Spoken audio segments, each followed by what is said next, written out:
What I said that my biggest lie or how I got into marketing. And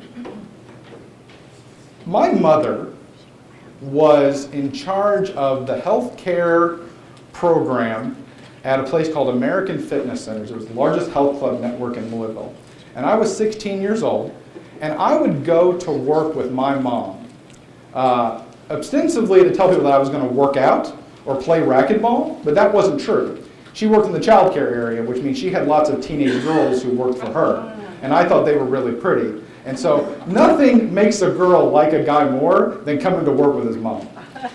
So I would go there and I would hang out and I would get to know people in the clubs. And they had a telemarketing division over at the clubs, and I had some friends who worked over there. And on occasion when somebody would miss a shift, I would get the chance to fill in their shift, or they took a day off, I'd get to work. So let's review. I'm going to work with my mother to flirt with girls who don't want to talk to me, and I'm a scab telemarketer. I am living every high school sophomore's dream at this point. But a good buddy of mine, he did work over there, and he had kind of had a habit, and I am so sorry we're eating, and now I have to tell you this part of the story. Please don't tell my mom that I'm going to tell you this. But he had a habit on his breaks. He had trained himself to take his daily constitution during his break. And so he would get up, he would go into the bathroom, and there was a light switch, but it wasn't a switch, it was a dial, it was a timer. And he would turn the timer for 10 minutes, he would go into the bathroom with a book, he would do what you do in the bathroom with a book, and then when the switch flipped off, he would know it was done, he'd finish up what he had to do, and he'd go back to work. One day, he does this, like he does all days, and he turns the dial, not realizing that the dial is broken.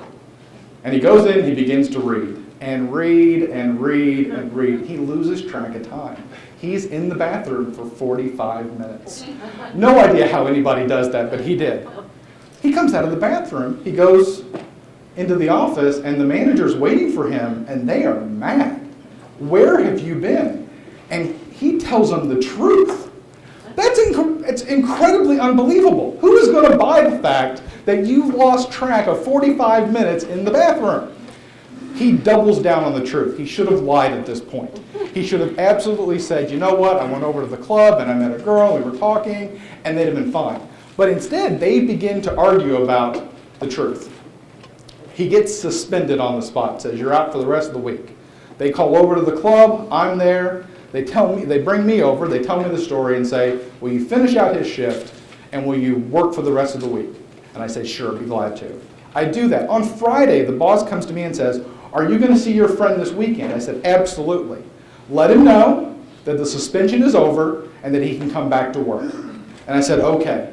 And so before going over to his house, I stopped by and got 4 movies at the video store. I got a big bag of Taco Bell, and I showed up at his house. First thing he says is, so what's going on at work? And I kind of tell him what had happened that week, and he goes, so are they going to let me come back? And I looked at him, and as sincerely as I could, I said to him, I'm sorry, Chris, you're fired. I know, I fired my best friend. I know, and I couldn't do that, right? Now I want to tell you, but hold on, because now you're kind of looking at me going, wait a second. This is the guy who fired his best friend, he's going to come tell us about this? I have since absolved myself of all this. I have been honest with everyone. Everyone knows exactly what happened. He did end up becoming the Rolo Polo chicken, which is the guy that stands outside of the chicken place and waits people to come in, and he loved that job, and so he felt like it was a step up. And truth be told, from a telemarketer, it probably was a step up. But, so I do this, and I go into work on Monday, and they say, did you talk to your friend? And I said, yeah. I said, well, what happened? I said, you know what, he quit.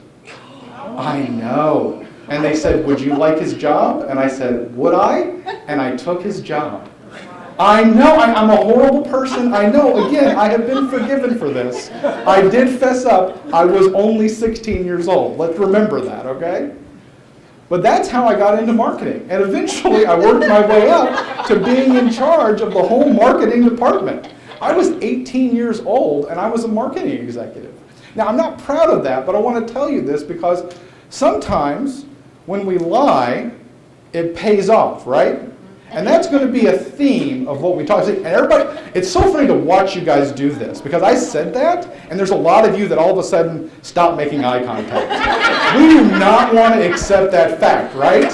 That's not what we learned in church. That's not what our moms told us. But the fact is, in business, sometimes lying pays off. I don't think it's the right thing to do. But the truth is, we've got to accept that sometimes lies are in our business, and they affect how we do business.